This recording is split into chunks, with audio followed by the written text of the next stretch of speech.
L'ex-présidente Bachelet confirmée au Haut-Commissariat des droits humains. L'ex-présidente chilienne Michelle Bachelet, ici le 11 mars 2018 lors de la cérémonie d'inauguration du nouveau président, Sebastián Pinera à Valparaíso.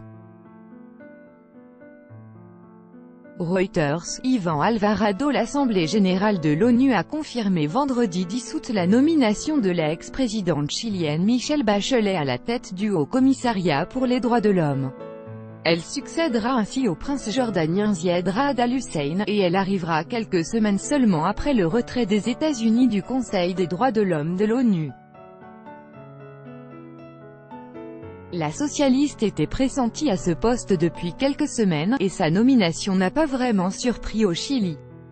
Les Nations Unies, ce n'est pas vraiment une terre inconnue pour Michelle Bachelet, puisqu'elle a été la première présidente de l'Agence de l'ONU pour les femmes, de 2010 à 2013, entre ses deux mandats de présidente du Chili, rappelle notre correspondante au Chili, Justine Fontaine.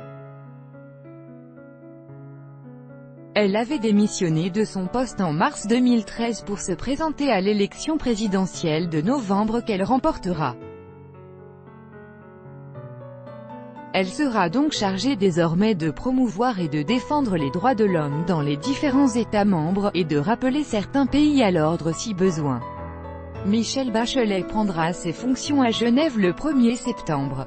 Une famille marquée par la dictature militaire, elle arrive à ce poste avec une particularité, car elle a elle-même été victime de torture sous la dictature du général Augusto Pinochet. Son père, militaire de carrière opposé au coup d'État de 1973 de Gustavo Pinochet, est mort en détention après avoir été lui aussi torturé par ses compagnons d'armes, en avril 1974.